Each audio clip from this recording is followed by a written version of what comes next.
Assalamualaikum warahmatullahi wabarakatuh. Perkenalkan, kami dari kelompok 6 mata kuliah Komunikasi Bisnis.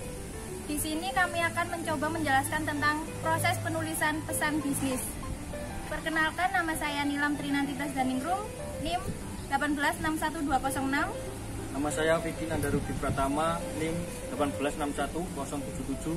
Nama saya Amir Bilang, NIM 1861133.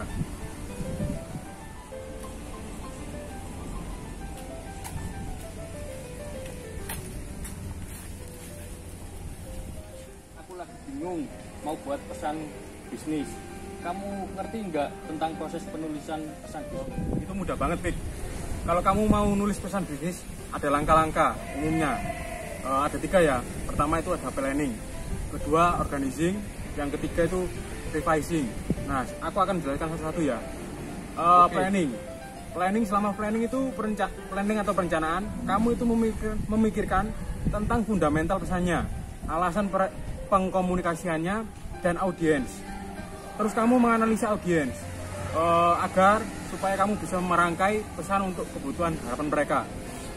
Kemudian yang kedua itu organizing dan composing. Tahap berikutnya adalah untuk mengorganisasikan ide-ide dan mulai menyusun draft pertama. Kemudian yang ketiga ada revising. Habis itu kamu harus mereview isi dan mengorganisasikan pesan secara keseluruhan seperti style, struktur, dan tingkat kemudahan untuk dibaca dan diartikan maknanya oleh orang lain secara benar. Ada juga perencanaan pesan bisnis, Lovik. Yang pertama itu pemahaman proses komposisi, yang kedua penentuan tujuan, yang ketiga analisis audiens, yang keempat penentuan ide pokok, dan yang terakhir itu seleksi saluran dan media. Nah, yang pertama kan pemahaman proses komposisi, itu meliputi perencanaan, pengorganisasian, dan revisi. Yang kedua, penentuan tujuan itu kamu harus dapat menentukan tujuan yang jelas dan dapat diukur. Yang ketiga itu analisis audiens. Penentuan profil audiens dikatakan gampang apabila lawan komunikasi adalah orang yang sudah kenal, namun akan mengalami kesulitan bila yang menjadi audiens adalah orang yang belum dikenal. Itu ya, aku sih ngerti dikit tentang pengorganisasian pesan-pesan bisnis, kayak hal-hal yang menyebabkan pesan-pesan tak terorganisasi dengan baik seperti bertele-tele, memasukkan bahan-bahan yang tidak relevan, menyajikan ide-ide secara tidak logis, dan informasi penting kadangkala tidak tercakup dalam pembahasan. Ya gitu, Vic. Pengorganisasian yang baik itu penting agar yang pertama itu subjek dan tujuan itu jelas. Kemudian semua informasi berhubungan dengan subjek dan tujuan. Yang ketiga itu ide-ide dapat dikelompokkan dan disajikan dengan cara yang logis. Yang terakhir itu semua informasi yang penting harus sudah tercakup. Nah, dan langkah terakhirnya itu merevisi pesan-pesan bisnis yang kamu buat. Dalam merevisi pesan-pesan bisnis meliputi beberapa hal, yaitu yang pertama itu keterampilan merevisi, yakni merevisi pesan bisnis tertulis dan pesan-pesan bisnis yang lisan.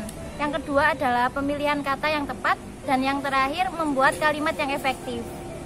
Oke, terima kasih teman-teman. Aku jadi mengerti nih cara membuat proses penulisan tentang bisnis. Ya, Wik, sama-sama.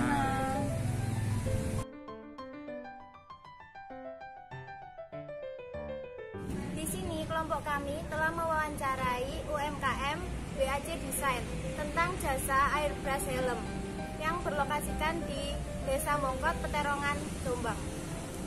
Nah, WAC Design ini memiliki permasalahan. Jadi permasalahannya itu ownernya itu masih bingung cara memasarkan ke masyarakat yang luas. Kemudian kami juga memiliki solusinya.